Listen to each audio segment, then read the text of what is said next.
Hello again, class. Welcome back to our final video review of our day two, week one, day two readings. I'm going to pick up here with the Hamlet soliloquy. As I said earlier, when characters are on stage by themselves, um, they speak to the audience quite emotionally, right? We call these soliloquies when they tell us how they feel and why they feel that way, right? Um, After everybody leaves, Hamlet says, "Oh, that this too sullied flesh would melt, thaw, and resolve itself into a dew, or that the everlasting had not fixed his cannon 'gainst self-slaughter." Lines 129 through 132, Act 1, Scene 2. He's contemplating suicide. But as we know, in Catholicism, Christianity, suicide is a mortal sin. He's saying, I wish I could just evaporate. But the everlasting has fixed his canon against self slaughter. Now, why does he not just say God? Why does he say the everlasting? Because I think he wants to emphasize that this law or this rule will last forever. It's not like all of a sudden, right? God's going to go away and killing yourself won't be a mortal sin if you're a Catholic or a Christian. So when you substitute a name or a nickname or an idea or a title, just any sort of substitution for someone's actual name, it's a figure of speech called antonomasia, and it's done for emphasis, right? So essentially, when he calls God everlasting, he's emphasizing that God is forever and that this rule will be forever and that he'll never be able to think about killing himself and it won't be a big deal. If you remember earlier in Act 1, Claudius refers to himself as the Dane. Now, Danes are Danish people. It's Denmark. So, someone from Denmark, you'd say they're a Dane. A Dane. If you say the Dane, what does that suggest? Why does he refer to himself as that? Think about it. If you call someone a man, it just means they're a man.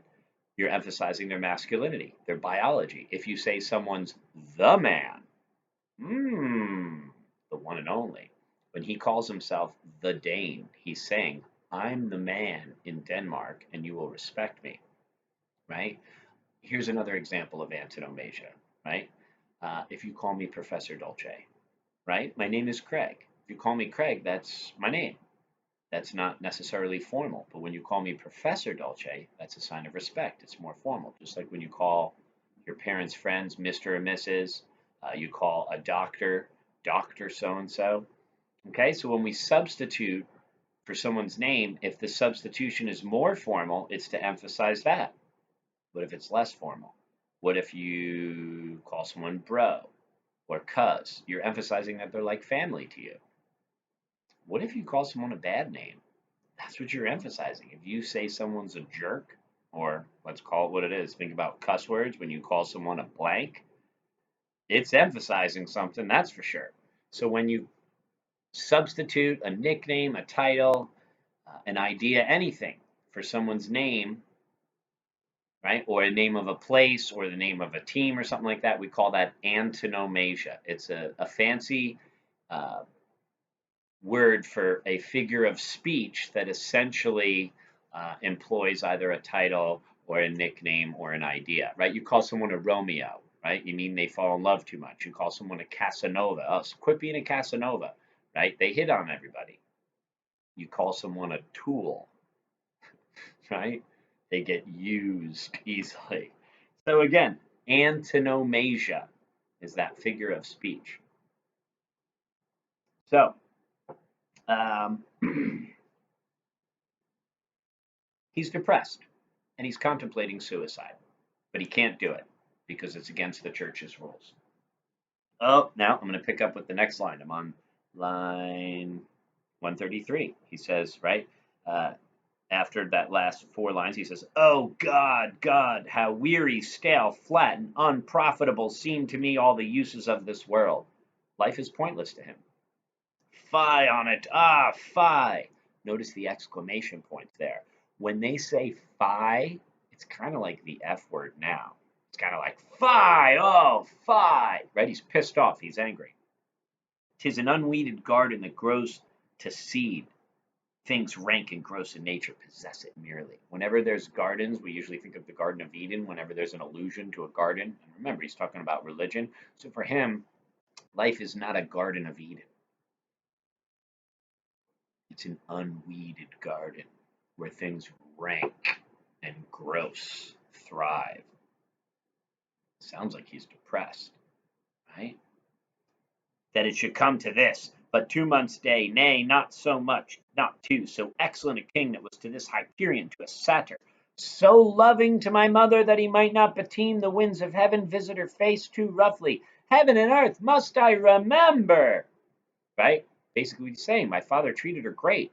How could she move on in less than 2 months? Why, she would hang on him as if increase of appetite had grown by what it fed on, and yet within a month let me not think on it. Frailty, thy name is woman. Wow. Frailty is weakness. He's saying, how was it that she hung on him, right? As if increase of appetite had grown by what it fed on. Ooh, what an interesting analogy, right? The more she hung around him, the more she seemed hungry for his love, seemed to love him, right? It wasn't like they had a bad relationship and they argued. The more they hung out, the more it seemed, the more they'd see him, right? Increase of appetite had grown by what it fed on. And yet within a month, let me not think on it, frailty, thy name is woman. Again, frailty is weakness. He seems to be suggesting here, through his worldview, that he feels that his mom is weak. And in some ways, right, he's stereotyping all women as weak. When he says, frailty, thy name is woman, he's kind of personifying frailty here. A little month or ere those shoes were old, wherewith she followed my poor father's body. Now, you might not have gotten this right away, but what is he saying? Right? He's saying those shoes were old, with which she followed my poor father's body. He's saying she didn't even have time to break the shoes in that she wore to the funeral, to the wedding. Right? Her shoes weren't even broken in yet at the wedding, the same shoes she wore to the funeral. He's using hyperbole, excessive exaggeration, right? When you say, I'm so hungry I could eat a horse, right? You don't literally mean it. I mean, I don't know. I mean, she probably had time to break her shoes in. I mean, it's a month and a half. I mean, shoes are usually broken in a day or two. But again, he's trying to emphasize how quickly it happened. Why, like Niobe, all tears. He's making an allusion to Niobe. In Greek mythology, she couldn't stop crying. So he's saying my mom was like, simile, Niobe, the character in mythology who couldn't stop crying. How was she so sad at the funeral? And now she just married my dead father's brother. Like Niobe, all tears.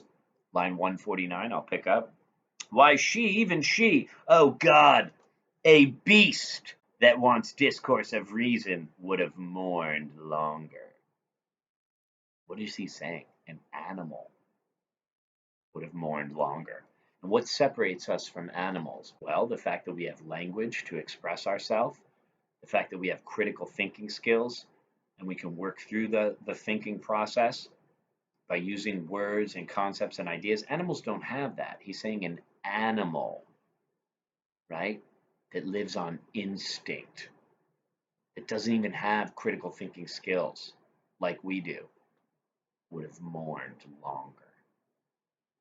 Tell us how you really feel, buddy. Married with mine uncle, my father's brother, but no more like my father than I to Hercules. Within a month, ere yet the salt of most unrighteous tears had left a galled flushing in her eyes, she married. What kind of tears? Unrighteous. Notice the use of the adjective there. unrighteous. They're not righteous tears. They weren't real. They were like fake, messed up. Ooh, tell us how you really feel, Hamlet. Listen to the language. It's so beautiful. He paints a picture with his words. That's what we want to do. You want to use figures of speech. You want to use words that are clear and descriptive. You want to use adjectives. You want to use adverbs so you can also express yourself through the written word in your essays, in your précis, in your conversations, in your discussions, all that stuff. So let's finish up the soliloquy here, and then that'll wrap up our videos reviews for day 2. Um, he says basically he's no more like my father than I to Hercules. So he's saying Claudius was nothing like his father. He was like the uh, like a poorer version of him, right? So he says, within a month, ere yet the salt of most unrighteous tears had left the flushing in her galled eyes, she married, right? What is he saying there? Yes, we talked about the unrighteous tears, but he's saying just like she didn't have time to break the shoes in that she wore to the funeral, to the wedding, he's using hyperbole here again. He's saying she didn't even have time to wipe the crusty tears off her face, the unrighteous tears, right? They were still there on the wedding. Now, again, obviously, I'm sure she washed her face, but he's saying it was so quickly, she couldn't break her shoes in, and the tears were still crusty on her face that she cried about my father at the wedding when she got married. Now, let's look at the last lines. O most wicked speed to post with such dexterity to incestuous sheets. It is not, nor it cannot come to good, but break my heart, for I must hold my tongue. What is he saying here? Well, let's break it down. What kind of speed was it that she married? Wicked, not good speed. So she was evil in how quickly it was, right? Because it's between a month and 2 months. To post with such most wicked speed, to post with such dexterity to incestuous sheets. Now, just like we would say now, you post up somewhere, you dwell somewhere. Hey, I'm going to go post up in the cafeteria for a half hour. Meet me there. Where'd she post up? In bed with Claudius. What is dexterity? Skill, right? If somebody's really good at typing, or a piano player, right? You'd say they have dexterity in their hands. They have skill at what they're doing. She was really skilled at posting up in bed with her dead husband's brother real quick, right? I mean, again, I'm a big hip hop fan. I can't. She went from 0 to 100 real quick, right? Oh, most wicked speed to post with such dexterity to incestuous sheets. What kind of sheets? Adjective, incestuous. So he thinks that her doing it real quick was evil. She was good at it, and it's incestuous. Wow. So we really learn what he's thinking and what he's feeling because of this soliloquy. Nobody else is on stage. He only shares this with us. And then, right, Horatio, his for lack of better terms, best friend, Marcellus and Bernardo come in. They tell him what happened, say, you need to come with us. And he says, sign me up. And just like, right, Horatio thinks that the spirit of old King Hamlet appearing is foreboding, foreshadowing something possibly bad, right? Something evil. This bodes some strange eruption to our state, is what Horatio says at the very end of Act 1, Scene 2, right? For those of you that have the No Fear edition, it's page 38. For those of you that are reading it online or have a different, it's Act 1, Scene 2, line 254 to 258. He says, my father's spirit in arms, all is not well. Now, again, this is after everybody leaves. They told him about it, and he agrees he's going to go visit with them to try to see the ghost. So it's only a 4-line soliloquy, but again, everybody leaves and he's on stage by himself. That's why it says exit all but Hamlet.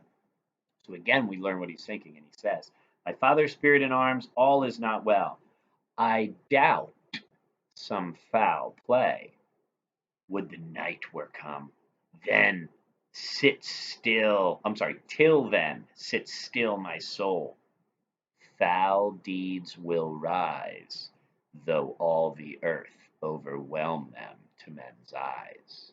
Notice the rhyme there. He's got something really important to say. So, what is he saying? I can't believe my father's dead ghost is showing up in his armor. My father's spirit in arms, all is not well. This can't be well. I doubt some foul play. I think something's messed up about this, right? And I wish the night were to come so I could confront the ghost and ask him, right? That's why he says, would the night were to come. Till then, sit still my soul, right? He's like, I gotta wait. But look at that last, right? Those last words. Foul. What kind of deeds? Foul. When people do bad things. Foul deeds will rise, though all the earth overwhelm them to men's eyes. What is he saying? That when people try to conceal bad things, eventually, right, they rise up. The evil deeds rise up out of the earth, right? And the truth comes out. Is he not kind of describing in some ways karma here? Or a karmic fate, a karmic moment that the truth eventually comes out. Again, there's a lot going on in those lines, and hopefully you're feeling better about the idea of soliloquies and things of that nature, and so on and so forth. So it gets interesting. I can't wait to our next Hamlet lecture because the ghost tells him some very, very shocking news. So let me know if you have any questions, right? Ring a ding ding as always. My phone is on 8 a.m. to 2 p.m. Weekdays. And, I'm always happy to answer whatever questions you have. And, keep reading. I know the Shakespeare can be tough sometimes, but hopefully these video reviews are helpful, and me explaining how to kind of unpack and analyze the lines and the ideas will um, hopefully help you to better understand not just the words and the language and the figures of speech, but in the bigger picture, how what happens, the plot, right, is something that we can apply critical thinking skills and ideas to better understand the decision making process so that we too can avoid, right, making illogical decisions, right, uh, like the characters in Shakespeare, unfortunately. So keep up the good work. Stay tuned. More to come. Peace.